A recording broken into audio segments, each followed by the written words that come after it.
So, but okay, so we're recording now. Indeed. Meeting is being recorded. So we all have to kind of agree to that. And I'll just mention that we are recording the presentation portion of the event, but not the discussion. However, if you use the chat box during the talk, it will get recorded. And so for the one person who doesn't know me, I'll introduce myself. My name's Barb Lindenberg, and I am one of the organizers of Long Talks in the Woods with Sean Sellers and Marilyn Zare. And I'll be facilitating the session today. So yeah, my name's Barb Lindenberg. I go with a she, her pronoun. I grew up on Coast Salish territory on the West Coast with Northern European parents, and I'm now settled in the Madawaska watershed area on the traditional unceded territory of the Algonquin Anishinaabe. And so yeah, we'll start with our grounding statement. The land on which we're settled is the traditional unceded territory of the Algonquin Anishinaabe. We acknowledge the stewardship of the land by Indigenous peoples since time immemorial, and in consideration of this, we endeavor to relate to the land, its plants, animals, stories, and people with honor and respect. We recognize that the historic and present-day colonization of Turtle Island has been produced through the occupation of land, the establishment of settler systems of government, and the creation of a settler culture. This process has been and continues to be violent. We acknowledge that the settler-Indigenous relationship is deeply wounded, and that it is our responsibility to work toward making it right. Long Talks in the Woods welcomes constructive dialogue that would work to undo our own participation in the cycles and systems of oppression that define too much of life today. We encourage all present to engage in active and deep learning about the history of colonization in your area and to reflect on how this affects our relationships with all living beings.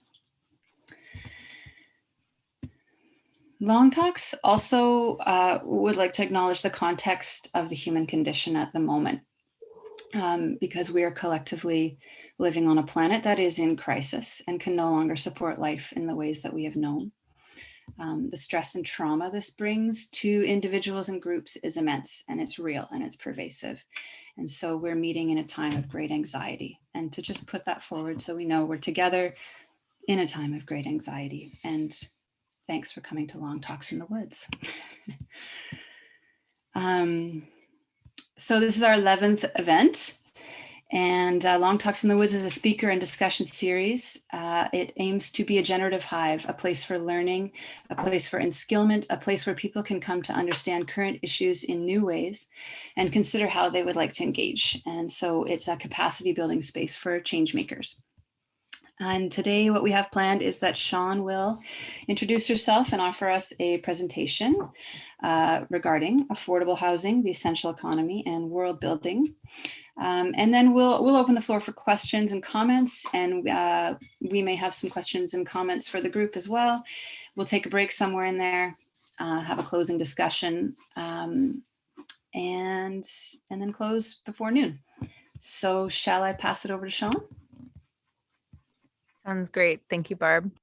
Yeah, so I am Sean Sellers. I don't have an enormous introduction for myself right now because I am a little bit under the weather. But I'm a PhD student at McGill University. I live here in unceded Algonquin territory, Maple Leaf, Ontario. And let me know if the wind is actually disrupting the sound quality at all, because it's picking up. So what I'm gonna, it is a little bit. Okay. If it becomes an issue, tell me and I'll just go inside. So I am going to dive right in, but I do want to say that I've been a little bit under the weather. So I am hoping to essentially provide a lot of context and information in this presentation for a generative discussion. So I'm hoping that it doesn't feel like an idea salad, but it it might. But it should hopefully be interesting. And I'm gonna get it started right now. Are you able to see a, okay, so thank you all for coming today. So yeah, we'll be talking about a very pressing concern at the moment, which is affordable housing. And I'm gonna bring it together with the essential economy and world building. But first, we are going to start with the global ecological crisis, because the many crises that we're encountering right now are intertwined in a number of ways. We're living in a time of massive species extinction, biodiversity loss, extreme weather events, climate change, environmental injustice, and social inequality. And the critical space where these crises all intersect is in our human economy, or the way that we as big human society meet our needs through the appropriation of materials and energy from the living world around us and process it and dispose of it as waste. And the rising social inequality in many countries in the world, including Canada, is intimately tied to the form of economy we engage in. But importantly, this includes things like our housing crisis. We can speak of social inequality in abstract terms, but the lived experience of these inequalities are specific, local, and in our communities. And this is part of the global ecological crisis because we are part of ecologies. Housing and shelter and the land we live on are explicitly, of course, part of ecologies, and our human lives are not separate from the Earth systems. We are intimately part of them. So, oh, wait. There we go. Sorry. To be clear about what the affordable housing crisis is, in Canada, it is defined as people experiencing homelessness, unfit housing, folks paying more than 30% of their income on housing, having too many people in a home, or homes needing significant repair. You could also just say that it is a state of housing that does not meet an agreed upon baseline threshold for having one's needs met in such a way as to contribute to overall well-being. The problem with having a housing crisis is that it prevents people from meeting their needs to contribute to well-being, and a whole lot of other issues that can't be addressed without ensuring housing. So some stats about the housing crisis. In Canada, homelessness has been on the rise since 2010, with 1% of the population, total population, visibly homeless, that is sleeping rough or using shelters. 8% of the population experiences hidden homelessness, such as sleeping in a car with friends, couch surfing, or living in a tent. Canada also has the highest income to house price ratio in the world, which means that the average price of a house costs more for Canadians relative to income than anyone else in the world. Not surprisingly, Canada's household debt to income ratio is currently at more than 170%. And vacancy rates for rental properties are experiencing historical lows, and they're about 1% in big cities. It may be no surprise then that more than 25% of Canadians spend more than 30% of their income on housing and or require subsidies or housing support. For a high income country like Canada, 25% of the population experiencing housing stress should be considered an unacceptable failure of markets to provide for the needs of the people. House price inflation during the pandemic has been widespread across Canada and beyond, but the highest increases have been felt in rural areas like North Hastings, which has experienced a 31% increase from February of 2020 to February of 2021, and a 3-year price inflation of 78% from 2017 to 2020.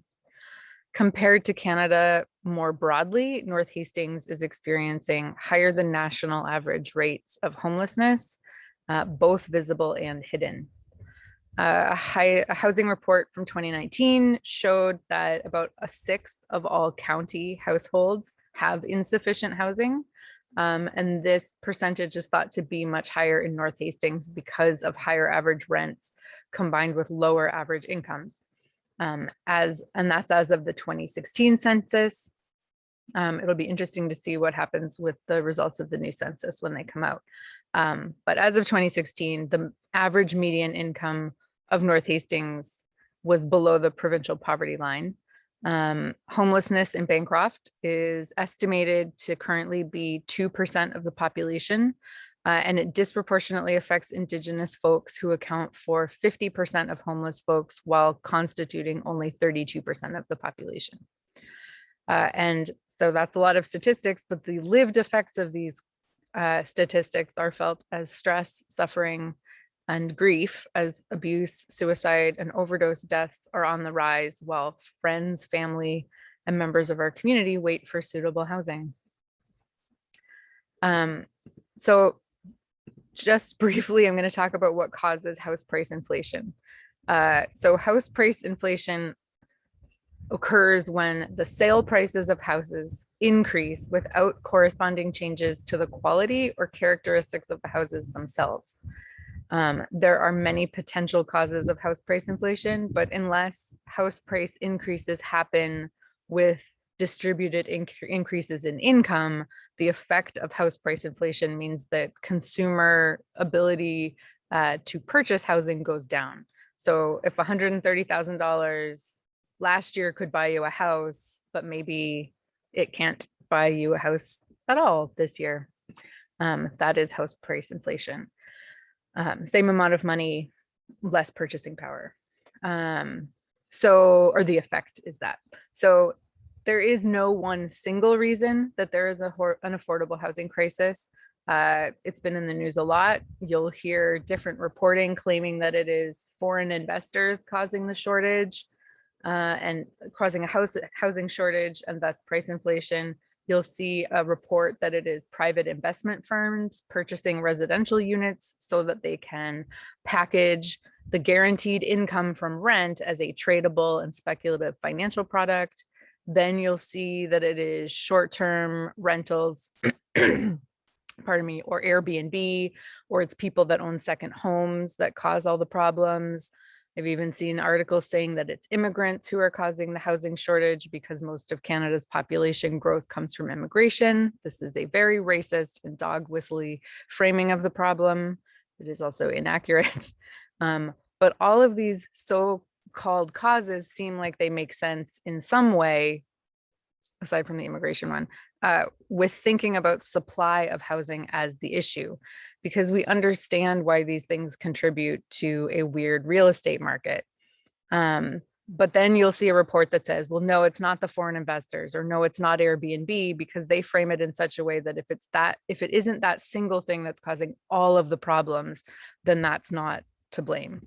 When truly it is all of these problems together, with a number of other things tossed in.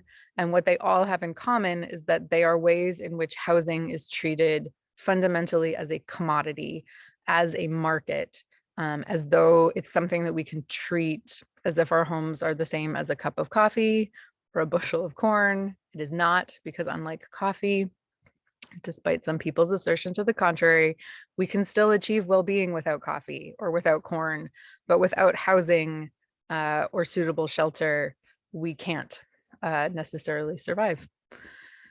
So what people think causes the problems often defines the solutions that they seek.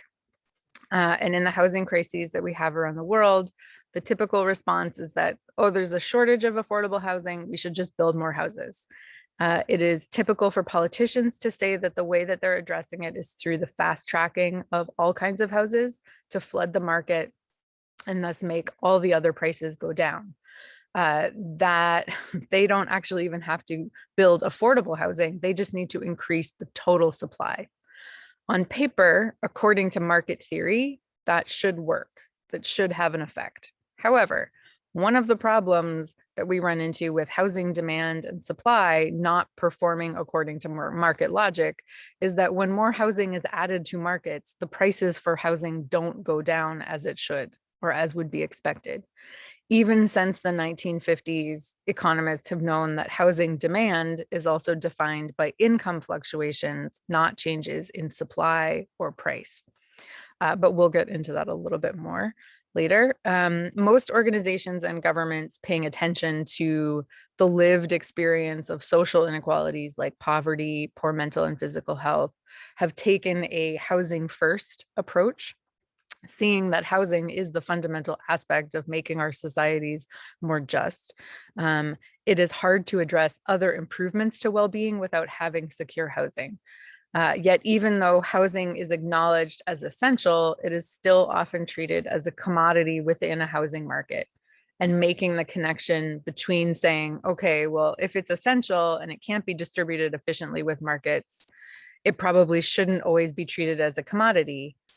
That conversation has not happened in a broader sense yet in most places because of the overwhelming confidence politically in markets as the organizing distributional structure of many economies. This is part of a much larger debate about the role of government and the state as governing social systems for the purpose of well-being, or governing markets for financial growth with the hope that that growth leads to well-being. Larger funding bodies like governments and nonprofits would do well to no longer require housing to be a space of private profit making, and instead be part of an essential needs satisfying for well-being, without which the other generative parts of the economy can't exist. So the current approach is based on supporting housing markets instead of people, are what are called a market-based solution. So you'll have the idea of increasing the total overall quantity of housing through the fast tracking of development projects, a lot of zoning regulation and reform to allow population density changes, are the same. They're about fast tracking new development projects. There's also a lot of effort being put towards lowering mortgage rates, or to create more access to loans through changing the way that insurance works, or having the government underwrite mortgage insurance. There's also funding private for-profit housing developments directly, or funding public-private partnerships. In those public-private partnerships, you'll find a combination of for-profit housing and unprofitable housing that acts as a subsidy. The for-profit housing acts as the subsidy for the unprofitable housing to make it available. But to define something as a market-based solution and to rely only on market-based solutions is to say that a project shouldn't be done unless it can generate profit for private investors who are otherwise unrelated to a given project. So, nope, there we go. So just briefly, what are markets? Markets are part of many provisioning systems for human needs and wants. They are physical and legal spaces for buying and selling goods and services with money. Markets are not unique to capitalism, but the scale of markets under financialized capitalism as the primary way a society's resources are organized and distributed is why we refer to our economic structure as market capitalism. Markets are considered in most economic approaches to be efficient at organizing the distribution of commodities. In markets and through the exchange of goods, supply and demand theoretically determine the price as a balance between consumer preferences and what is available. Demand is only measured in money, and the production of goods and services only happens to make profit, and profit is understood as value. These are the broad strokes of market theory. If you increase supply, the price should go down. If you increase demand, the price should go up. But this only works with commodities, and you can't just turn anything into a commodity, though many try. Commodities have to have very specific conditions. So why does it matter at all that commodities have to have specific qualities in order to behave according to market theory? It is because planners and people that make decisions that affect people in a given society they are based on assumptions that markets will behave in predictable ways. So all these housing decisions are being made at scales of government and in the nonprofit sector with assumptions that housing as a commodity in a real estate is correct and that plans will be predictable. Planning outcomes will be predictable uh, based on the fact that we have a current and escalating crisis. One might say that that is an incorrect assumption. So part of that is because some of our world, or some of the parts of our world fit these definitions of commodities, and therefore they might be said to be able to fit into the logic of relying on markets to meet our needs. However, a lot of parts of our shared world, including housing, does not fit into the definition of a commodity, and so cannot be expected to successfully be distributed through markets.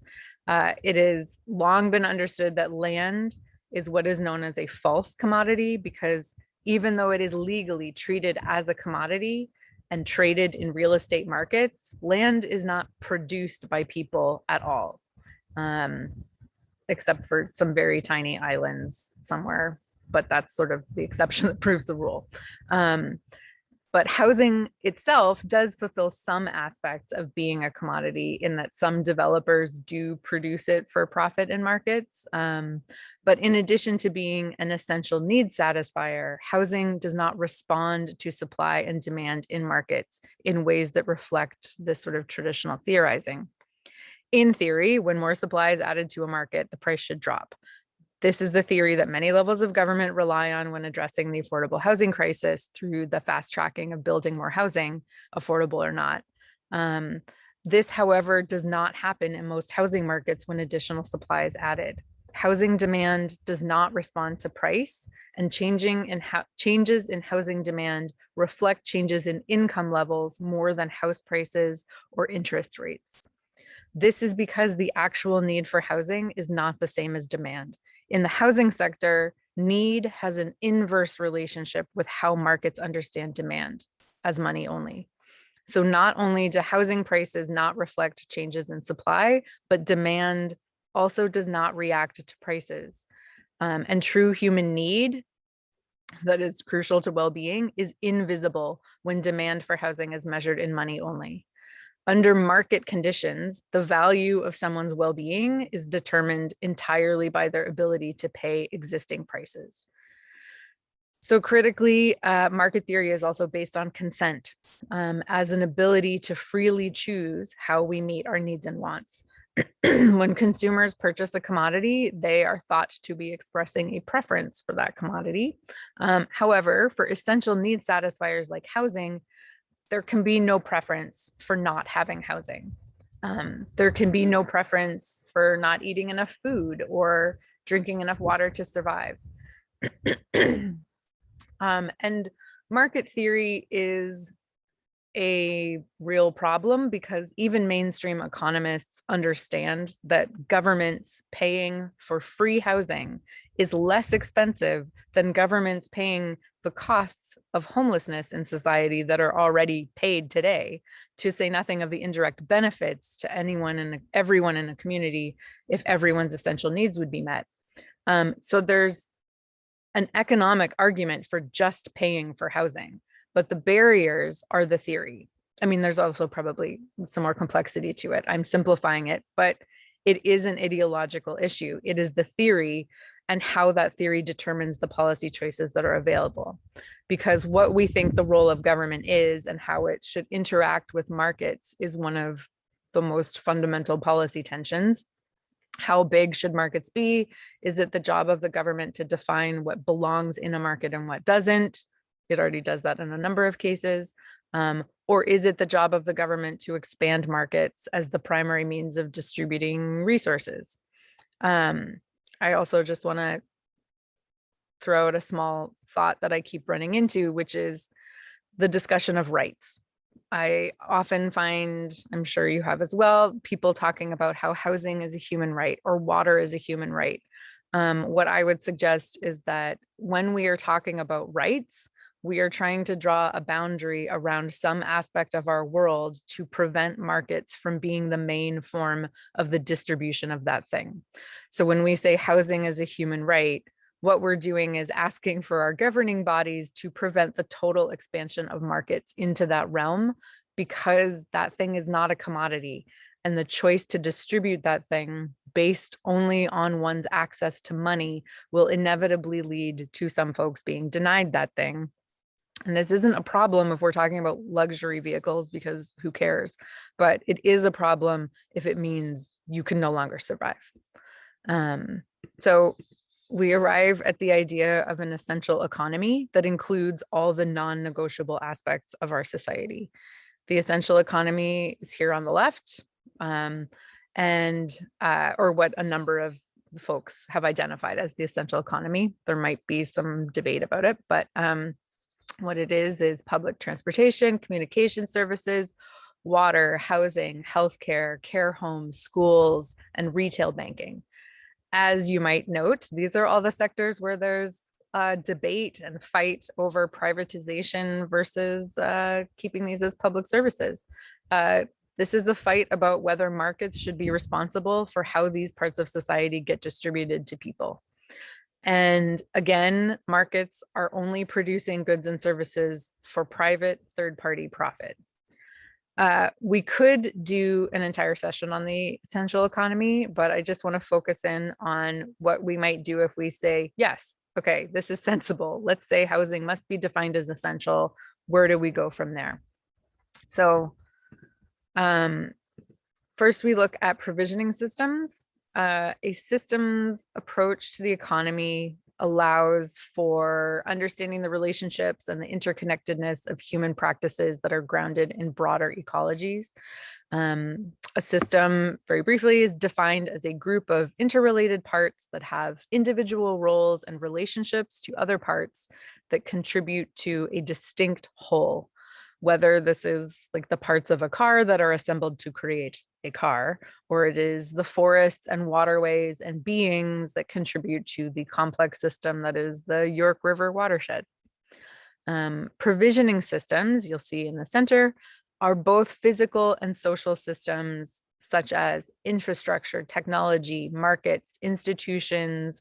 These connect investment, production, processing, politics, practices, consumption, and waste of particular systems, whether for goods or services. And these provisioning systems deliver what are called satisfiers of human needs.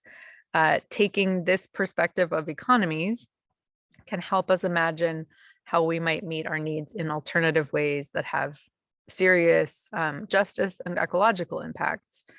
So the provisioning system for housing is both market dominated and market theory dominated, as governments and even nonprofit housing efforts attempt to apply market theory.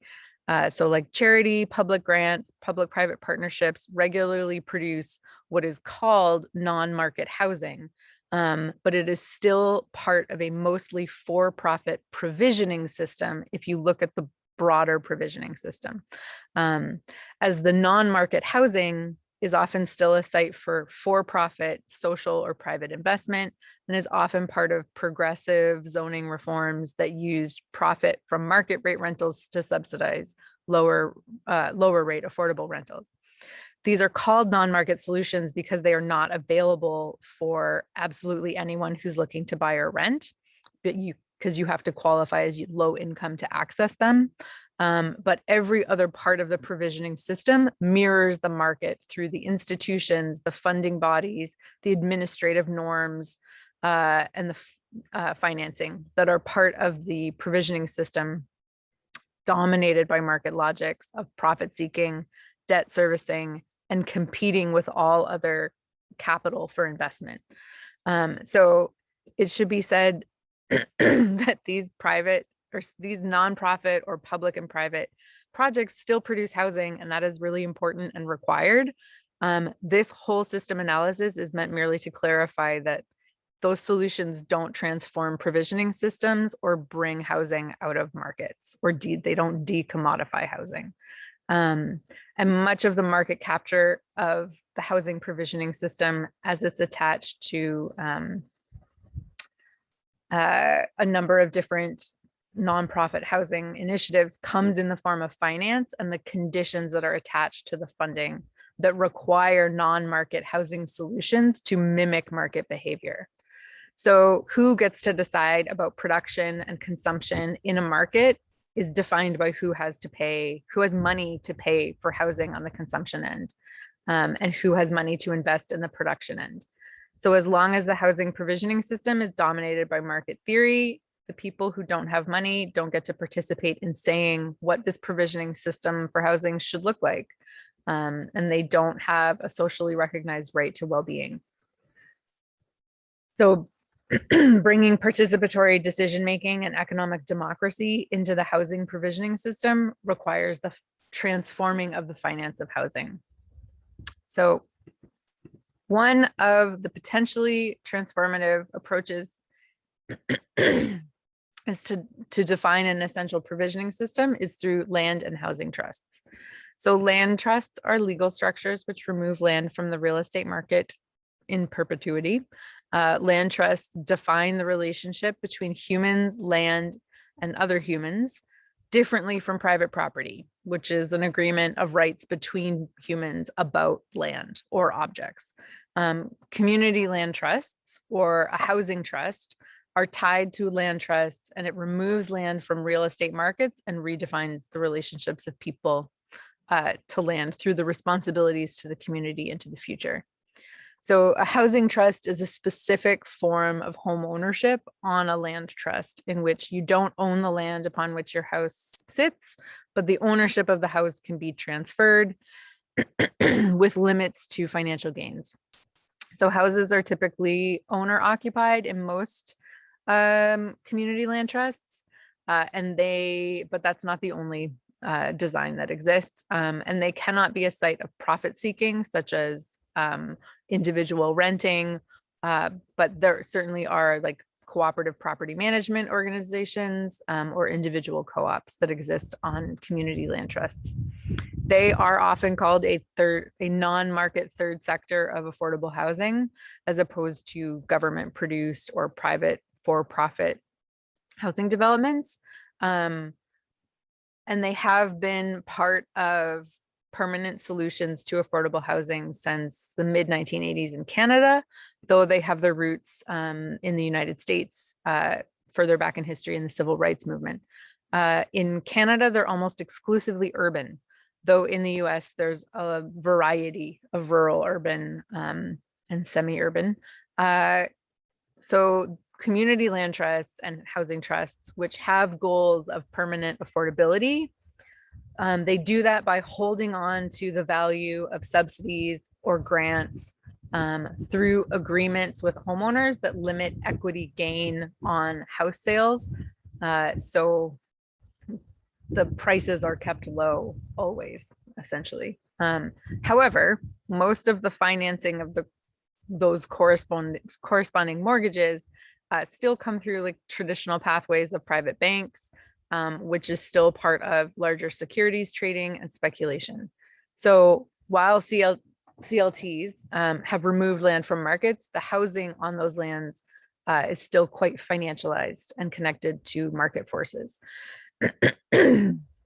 To say something is financialized, just to define that, is to describe the layers of financial products and services trading that are connected to a given sector of an economy, and the exchange of those financial products may outweigh the value and the scale of the actual real sector itself. So I'm just going to bring us quickly back to the global ecological crisis to remind us that the IPCC reports and the Das-Gupta report on biodiversity last year all call for rapid, far-reaching, and unprecedented changes in all aspects of society.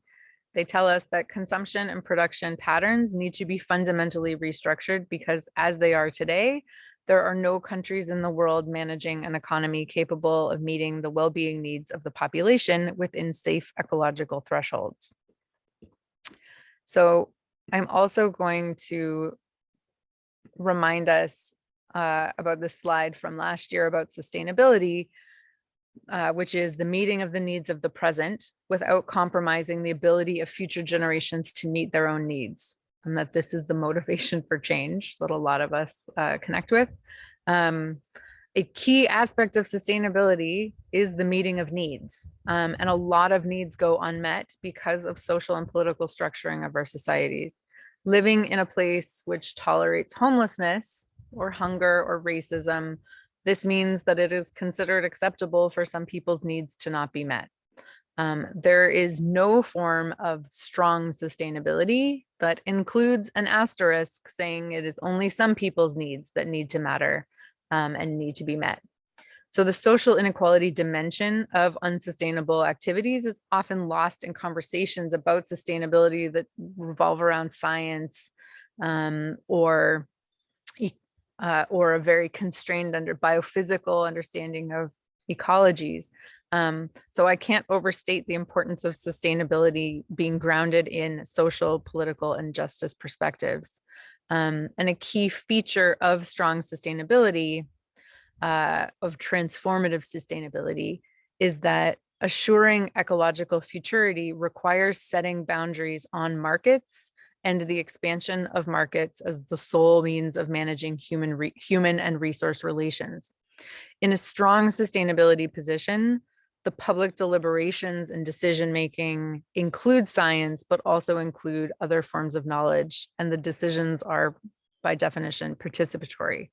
As I have said in other sessions, one of the issues with participation and how our future pathways are forged is that a very small group of people direct investment towards that which is profitable. And under a market system, our voices become primarily those of consumers, that whole voting with our dollars bit, which of course means that if you don't have dollars, you don't get to say what happens in the world. Which brings us to world building, and this quote that I'm just going to drop here because I like it quite a bit, from the late David Graeber: assuming that we do collectively make our world, that we collectively remake it daily, then why is it we somehow end up creating a world that so few of us like, most find unjust, and over which no one feels they have any ultimate control? So to identify something as valuable or having value is a form of world building. The same late anthropologist said, it is value that brings universes into being. So to identify the well-being of all of North Hastings community as valuable, to identify the long-term livability of the planet and the thriving of ecosystems we are a part of as valuable, is a choice many people are trying to make and bring into being. Recognizing these as valuable and creating value articulating institutions then becomes a pathway for transformation, for world building. I use the term world building a lot now as a way to think about what we put our effort towards, what we invest in, and what we value. This term connects to the work of a lot of economists and theorists and philosophers to describe the power and agency of directing resources in a very broad definition towards a desired end. It should also probably be mentioned that world building comes from fiction writing, that generally to describe the construction of like a creative landscape for the purpose of writing a story and creating narrative. But I actually think that works quite well to describe the literal, material, and social construction of the shared experience of reality that I use the term to describe. So if we're talking about world building and participating in making decisions about the transformations that are necessary, I think we're also talking about how we advocate for and manage the boundaries between markets and that which is essential. Nope, there we go. So re-embedding housing in ecological relations through land and housing trusts is a good start, I believe, because it acts to decommodify land and redefine relations through legal and social norms. But in order to bring the provisioning system for housing out of the market, We also need to address financing and the community management of capital. This can happen through public pathways or municipal pathways like public banks, other public bodies that are meant to invest in housing through municipal scales of governance. Or it can come through a community investment or development fund, which is explicitly not trying to create shareholder or investor value, but is trying to create flows of social and ecological value over time. And one idea I've been working on with some folks is that of capital sequestration, which is a combination of using financial capital and bringing it out of markets to create new and long-term flows of social and ecological value. This movement of financial value from market to non-market parts of the economy, and using that to invest in the transformation of the provisioning system away from markets through, disaggregating a single metric of value, which is money, into long-term well-being, into community forms of money through the terms of capital controls and investment products, and into ecological longevity or resilience through putting land in land trusts. And I know that I have thrown a lot your way in this presentation, but I'm hoping that there is a lot of fodder for conversation here. And if we want to come back to some of these slides, we can.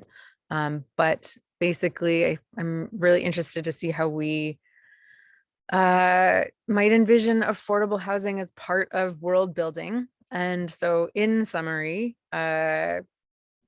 basically housing needs to be taken out of the market. This can be done and should be done at multiple scales of intervention, both public and private. It should be participatory.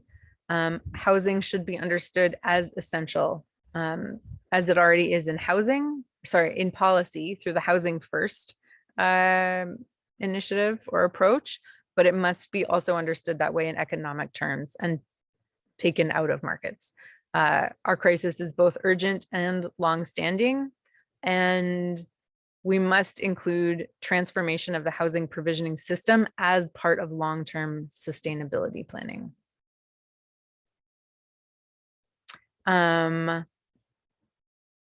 So that is that, but I have a question in the chat to go back to the last slide. So yes, I was nervous about bringing this up too, because it is kind of a big, complicated idea, but it is essentially taking, it requires an institution like a community investment fund, which then acts as a form of community capital control to community money management, in which investors sequester, instead of investing, they sequester capital in a fund that does not intend to create financial returns, but it intends to create social and ecological value flows from financial capital. And it does that by by creating land trusts, creating housing on those land trusts, and managing the boundary, or rather how much, how that money in that investment fund is managed. It doesn't have to be an investment fund. It can be, there's a number of different possibilities. That is the private version. There's also public versions that could also include public banking and non-market forms of finance. But I'm happy to answer more specific questions later. I'm going to stop sharing screen so that I can look at folks. And I'm going to throw it back to Barb. Thanks, Sean. Okay, so I have questions, and I'm sure others do as well. But I wonder if it's 10:49. What if we take until 10:55, just a 5 or 6 minute break to go to the washroom and then come back? Is that an appropriate thing to do? And we'll stop recording and move into discussion. So I'm seeing some thumbs up. Let's take 5, and I'll see you in a few.